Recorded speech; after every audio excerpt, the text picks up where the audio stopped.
সময় কোকিলা ডাকে কুহুসরে বসন্ত সময় কোকিলা ডাকে কুহুসরে যৌবন বসন্ত আজি যৌবন বসন্ত আজি রইতে নারী ঘরে তোমরা সাজাও গো হরি বল হরি বল হরি বল আসিতে পারে তোমরা সাজাও গো আজ আমার প্রাণনা আসিতে পারে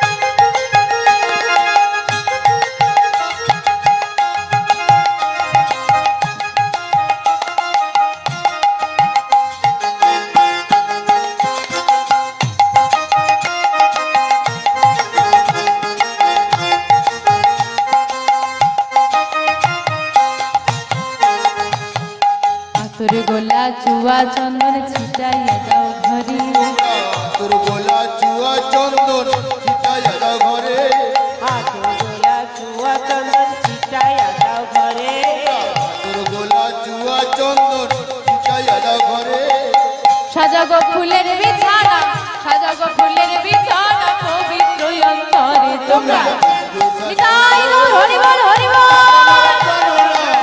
আসিতে পারে তোমরা সাজাও গো আজ আমার প্রাণনা আসিতে পারে আসিলে বাসিতে পারে ভরসা অন্তরে আসিলে আসিতে পারে ভরসা অন্তরে আসিলে বাসিতে পারে ভরসা অন্তরে আসিলে আসিতে পারে ভরসা অন্তরে বৈষ্ণব কবির পাইলে জন ছাড়িয়া দিতে নারে আহা সাজাও গো আজ আমার প্রাণনা নিতাই গৌর প্রেমানন্দে হরি বল হরি বল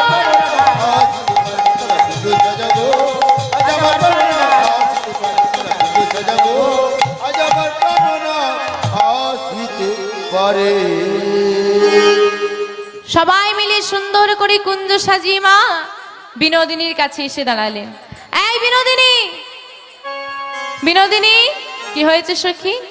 এই দেখ তোর বধূ আসবে, হ্যাঁ তোর আনন্দ হবে, হ্যাঁ তোর মিলন হবে, হ্যাঁ কিন্তু বিনোদিনী রে তোর বধূ আসবে, তোর মিলন হবে, আমরা ফুল তুলেছি, আমরা কুঞ্জ সাজি, কিন্তু তুই কি করেছিস? আজকে আমার বিনোদিনীর যে প্রাণবধূ আসবে, বিনোদিনীর কাছে প্রশ্ন, বিনোদিনী তুই কি করেছিস? বিনোদিনী বলছে আমি কি করেছি জানিস? কি করেছিস? ওমা আজকে আমার বধূর জন্য বিনোদিনী কি করেছে দেখুন। বিনোদিনী বলছি আমি বধূর লাগিয়া সে জমি ছাইনো গাঁথিনো ফুলের মালা বধুর লাগিয়া সে জমি চাইনু কাতিনু ফুলের মালা। আমি বধুর লাগিয়া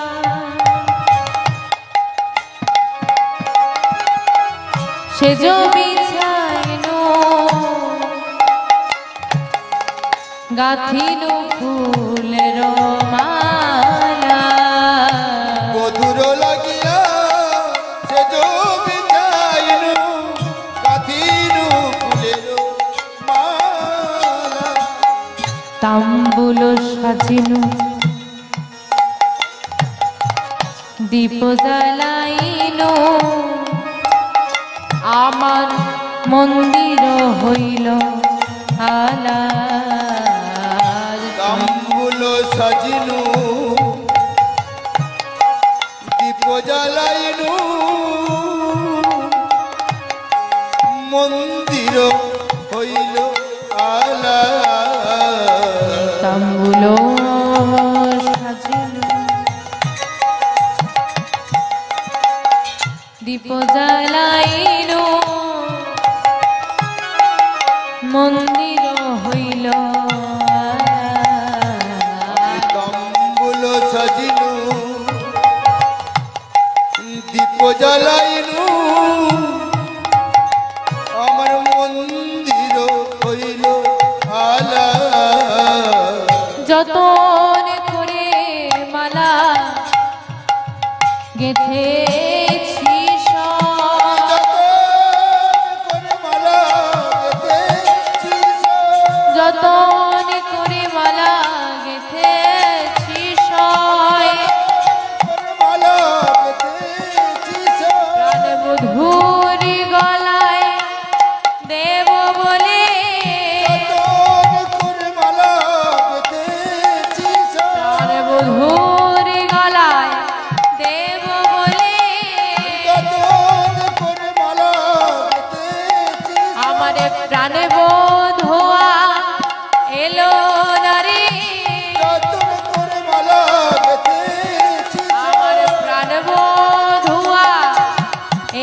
সেবার বস্তু সাজিয়ে মালা গেঁথে আশাপতি নয়ন দিয়ে রাধারানী বসিয়ে আছি।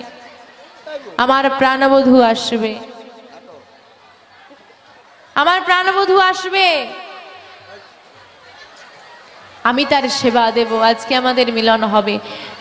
দেখতে দেখতে মা গধূলি বেলা এসে গেল, অর্থাৎ যে সময় গাভীগণ বাড়ি ফেরে, অর্থাৎ সন্ধ্যার একটু আগের মুহূর্তকে বলে গধূলি। এইবার সেই সময় সবাই বাড়ি ফিরে যাচ্ছে, সেই সময় গোবিন্দ আমার কি করেছি, যথাসময়ই সখাগণকে ত্যাগ করে, নবলক্ষ ধেনু ত্যাগ করে আমার রাধারানীর কুঞ্জের দিকে যাচ্ছে। আর রাধারানীর কুঞ্জে যেতে হলে মা পথে আর একটা রমণীর কুঞ্জ পড়বে। এই রমণীটার নাম কি? হ্যাঁ, বাহ, চন্দ্রাবলী। পুরোর পথটা বেশ ভালোই আসছিল গোবিন্দ, ওই চন্দ্রাবলীর ঘরের আগে আর যেতে পারছে না, দাঁড়িয়ে আছে। এইবার কি করে যাব? কেন না, চন্দ্রাবলী মাধবকে ভালোবাসে, সে যদি একবার দেখতে পাই গোবিন্দ তার বাড়ির পাশ দিয়ে যাচ্ছে, তাকে তার কুঞ্জে নিয়ে চলে যাবে। কিন্তু আজকে যে চন্দ্রাবলীর হাতে ধরা পড়লে চলবে না, আজকে আমাকে যেতে হবে রাধারানীর কুঞ্জে। তাই কিছুতেই প্রাণ গোবিন্দ বুঝে উঠতে পারছে না যে কি করে আমি পথটা পার করে যাব। হ্যাঁ, এই দেখো, দেখতে দেখতে সন্ধ্যা হয়ে গেছে, একটু অন্ধকার মতো হয়ে গেছে, তো আমি যদি আমার চরণের নপুরটা খুলে ফেলতে পারি, এগো নপুর খুলে ফেললে আর শব্দ হবে? শব্দ হবে না, চুপি সারে চলে যাব, কেউ দেখতে পাবে না। এই মনে করে গোবিন্দ আবার খুলে ফেলেছে, চরণের নপুরটা খুলে ফেলেই আঁচলে বেঁধে ফেলেছে। আহা, আর শব্দ হবে না, আর কেউ আমাকে ধরতে পারবে না। কিন্তু নপুর বেঁধে নিলে কি হবে? মনে মনে ভয়, যদি বাইরে চলে আসে কি হবে? কি গো মা, আমার বাড়ি থেকে তো আমি যে কোনো কারণে বাইরে আসতে পারি, ঘরে ভালো লাগছে না, একটু বাইরে থেকে ঘুরে আসি, বাইরে আসতেই পারি। তো গোবিন্দের মনে ওই ভয়, যদি কোনো কারণে চন্দ্রাবলী বাইরে আসে তখন কি হবে? এইবার মনে বড় ভয় জেগেছে। এবার দেখবেন আমাদের যেদিকটায় ভয় থাকে আমরা সেদিকে তাকিয়ে থাকি, তাই না? তো গোবিন্দ কি করেছে, চরণের নপুরটাকে হাতে শক্ত করে চেপে ধরে ওই চন্দ্রাবলীর কুঞ্জের দিকে তাকিয়ে তাকিয়ে আসছে। কেমন ভাবে?